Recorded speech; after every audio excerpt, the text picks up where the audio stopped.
فتاوی عالمگیریہ میں مسئلہ ہے، او زنا بمسلمۃ او سب النبی صلی اللہ علیہ وسلم لم ينقض عہدہ، اگر کسی کافر نے مسلمان عورت سے زنا کر لیا دارالاسلام میں، اگر کسی کافر نے نبی کریم صلی اللہ علیہ وسلم کی شان میں گستاخی کر دی، لم ينقض عہدہ، اس کا جو ذمی ہونے کا معاہدہ ہے وہ ٹوٹے گا نہیں۔ یعنی اگر کافر دارالاسلام میں رہتا ہے اور ذمی بن کے رہتا ہے کہ میں تم اتنا ٹیکس دیا کروں گا، میری جان اور مال کی تم حفاظت کرو گے، یہ ٹیکس، یہ معاہدہ ہے، تو اس کا عہد ٹوٹے گا نہیں۔ غیر مقلد اس کو پیش کس طرح کرتے ہیں کہ دیکھو، حنفیوں کے ہاں کافر کا دارالاسلام میں مسلمان عورت سے زنا کرنا بھی جائز ہے۔ کسی کافر کا دارالاسلام میں رسول اللہ کی شان میں گستاخی کرنا بھی جائز ہے، یہ لکھا ہے، لم ينقض عہد نہیں ٹوٹتا۔ ہم نے کہا اب جواب سمجھو، دو باتیں الگ ہیں۔ ایک مسئلہ، ایک بات یہ ہے، دو مسئلے الگ ہیں۔ ایک مسئلہ کہ ایسا کرنے سے حد واجب ہوتی ہے کہ نہیں، اس کو سزا دینی ہے کہ نہیں۔ دوسرا مسئلہ اس کا عہد ٹوٹتا ہے کہ نہیں۔ عہد کا ٹوٹنا الگ معاملہ ہے اور حد کا جاری کرنا الگ معاملہ ہے۔ اب ہمارے یہاں فقہاء نے بڑی ترتیب سے کام کیا ہے، جہاں عہد کا معاملہ تھا اس مسئلے کو وہاں ذکر کیا، اور جہاں حد کا معاملہ تھا کتاب الحدود میں ذکر کیا۔ ہمارے یہاں طے شدہ مسئلہ ہے، دیکھیں فتاوی شامیہ، مطلب فی حکم سب ذمی النبی صلی اللہ علیہ وسلم قولہ بلا بالزنا بمسلمۃ بل یقام علیہ موجبہ وہو الحد، اگر کوئی کافر مسلمان عورت سے دارالاسلام میں زنا کرے گا تو اس پر حد کو جاری کیا جائے گا، اس پر حد کو جاری کیا جائے گا، حد ایسے ساقط نہیں ہوگی۔ اور اگر نبی کریم صلی اللہ علیہ وسلم کی شان میں گستاخی کرتا ہے، دیکھو الدر المختار میں، وَيُؤَدَّبُ الذِّمِّيُّ وَيُعَاقَبُ عَلَى سَبِّهِ دِينَ الْإِسْلَامِ اَوِ الْقُرْآنِ اَوِ النَّبِيَّ صلی اللہ علیہ وسلم، ذمی کو دارالاسلام میں مسائل سمجھائے جائیں گے، اور اگر وہ قرآن کریم، دین اسلام اور پیغمبر کی ذات پہ سب و شتم کرے گا تو عاقب، اس کو سزا دی جائے گی۔ واختیاری فی السب ان یقتل، اور کہتے ہیں میں ہی کہتا ہوں کہ صرف سزا نہیں دینی، اس کو قتل کرنا ہے۔ وَبِهِ افتیٰ شیخنا الخیر الرملی وَهُوَ قول شافی، فتویٰ اس پر ہے کہ اس کو سزا دی جائے گی۔ اور یہ بھی اس وقت ہے کہ جب کبھی کبھار ہو، اس نے چھپ کے کی ہو، نجی مجلس میں تبرہ کیا ہو۔ اگر اعلانیہ پیغمبر کی شان میں گستاخی کرے، جیسے کوئی کالم لکھ دے پیغمبر کی شان میں گستاخی کرے، تو وہاں مسئلہ یہ نہیں ہے۔ اذا لم یعلن، یہ مسئلہ تب ہے جب اعلانیہ نہ کرے۔ فلو اعلن بشتمہ او اعتادہ قتل ولو امرأۃ وبیفتر یوم، اگر اس کی عادت ہو تبرہ کرنے کی یا اعلانہ کیا تو اس کو قتل کر دیا جائے گا، خواہ یہ اعلانیہ سب و شتم کرنے والی عورت ہی کو نہ ہو۔ یہی سزا مرد کی ہے اور یہی سزا عورت کی ہے۔ تو اگر جائز ہوتا تو حد اس پہ جاری کیوں کرتے؟ حدود تو جائز چیزوں پر جاری نہیں ہوتی، اس لیے ہم اس کے جائز ہونے کے قائل نہیں۔ اگلا مسئلہ معاہدے کا، اس میں صاف لکھا ہے ھذا ان لم یشترط انتقاضہ بہ اما اذا شرط انتقض بہ کما ہوا ظاہر۔ الدر المختار میں ہے اگر یہ معاہدے میں شرط نہ ہو تو پھر تو معاہدہ نہیں ٹوٹے گا۔ اگر پہلے شرط لگا دی جائے کہ تم یہ کام بھی نہیں کرو گے، اب کرے گا تو اس کا عہد بھی ٹوٹ جائے گا۔ تو عہد کا ٹوٹنا الگ ہے اور حد کو جاری کرنا الگ ہے۔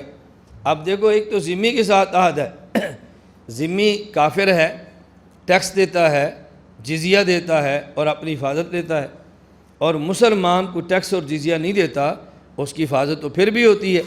تو جس طرح حفاظت ایک کافر کی دارالاسلام کا حکمران کرتا ہے، اس سے بڑھ کے حفاظت مسلمان کی کرتا ہے۔ اگر مسلمان جرم کرے تو حفاظت تو پھر بھی کی جاتی ہے لیکن حد جاری کی جاتی ہے، اور اگر ذمی جرم کرے حفاظت کا معاہدہ باقی رہتا ہے لیکن حد اس کے اوپر پھر بھی جاری کرتے۔ تو حد کا جاری ہونا اور ہے، اور عہد کا ٹوٹنا یا ٹوٹنا یہ الگ مسئلہ ہے۔ دونوں مسئلوں میں فرق کرنا سیکھو۔ یہاں اس مسئلے کی وضاحت اچھی طرح تمام طلباء سن لیں۔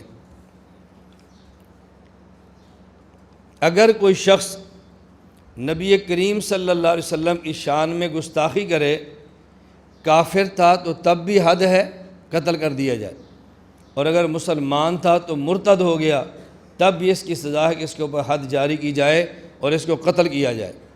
لیکن یہ وضاحت کے ساتھ میں اس لیے بات کہہ رہا ہوں، اس کا معنی یہ نہیں ہے کہ ہر بندہ اٹھے اور گن لے اور بندے کو مار دے، یہ معنی ہرگز نہیں ہے۔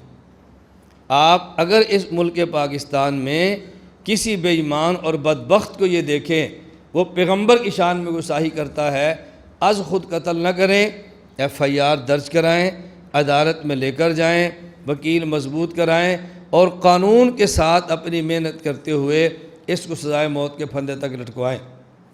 آپ کے جی قانونوں تو ایسے ہو ہی نہیں سکتا، تو آپ کے ذمے بندے کو مارنا نہیں ہے، جائز طریقے سے بندے کو مروانے کی کوشش کرنا ہے۔ یہ بات آپ اچھی طرح سمجھ لیں۔ کتنے ہمارے یہاں قوانین ایسے ہیں کہ اس کے بغیر ہم کوئی کام، مثلا آپ بتائیں اگر کوئی شخص حج پہ جانا چاہے تو حج پہ جانے کے لیے پہلے حج کی درخواست دے گا نا جی، اس کے بعد پیسے جمع کرائے گا، منظوری ہوگی، اپنا پاسپورٹ دے گا، پاسپورٹ پہ تصویر بھی لگی ہوگی۔ آپ کوئی بندہ کہ جی میں نے حج بھی کرنا ہے، میں نے درخواست بھی نہیں دینی، پاسپورٹ بھی نہیں بنوانا، اللہ کے نبی کے دور میں، خلافت کے دور میں حج ہوتا تھا اور کوئی حدود نہیں تھی، کوئی پاسپورٹ نہیں ہوتے تھے، یہ سب غیر شرعی حدود ہیں، میں اس کو نہیں مانتا، میں نے جانا ہی جانا ہے، حج کر لے گا؟ نہیں کر سکتا نا، تو پھر کیا کرے؟ درخواست بھی دے، پیسے بھی دے، پاسپورٹ بھی جمع کرائے۔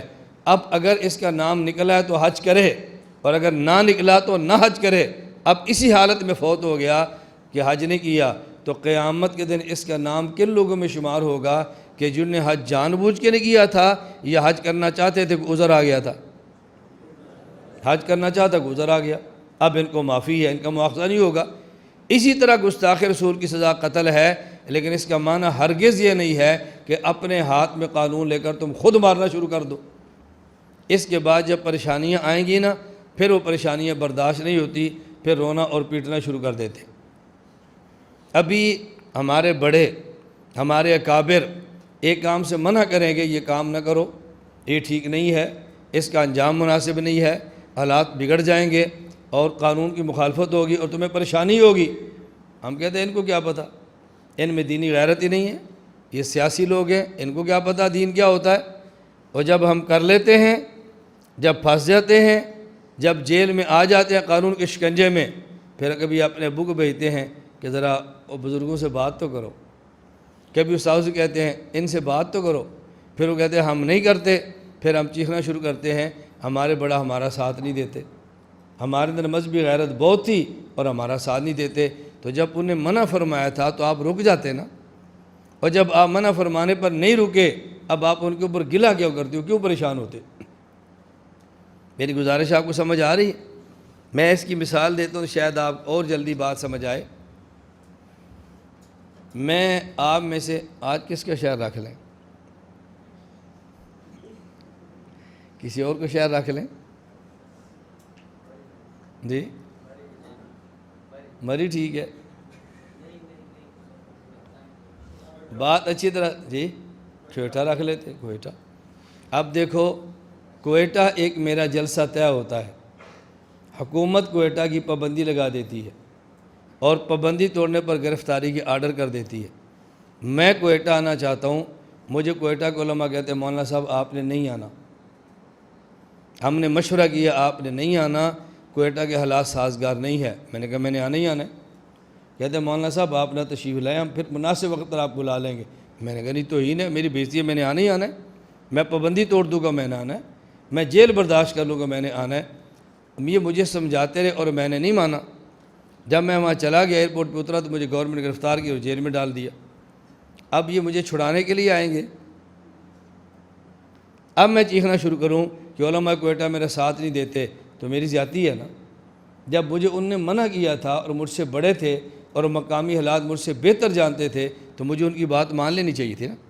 اس وقت تو میں نہیں مانا، مذہبی غیرت میرے اندر تھی، اس کے اندر نہیں تھی، اور جب میں پھنس گیا ہوں اب میں وویلا کرتا ہوں کہ یہ علماء ہمارا ساتھ کیوں نہیں دیتے۔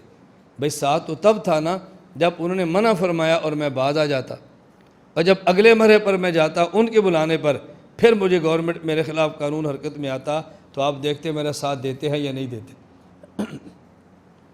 ہم کہتے ہیں یہ ہمیں سمجھاتے بھی رہیں، ہم ان کی بات توڑتے بھی رہیں، اور جب پھنستے رہیں تو پھر یہ ہمارے کیس بھی لڑتے رہیں اور حکومت سے ہمارے مذاکرات بھی کرتے رہیں۔ نہیں بابا، ایسا نہیں ہوتا، ایسا نہیں ہوتا۔ ہر بندے نے اپنی جماعت، اپنا ادارہ اور اپنے معاملات کو چلانا ہوتا ہے۔ یہ بات اللہ میں سمجھنے کی توفیق عطا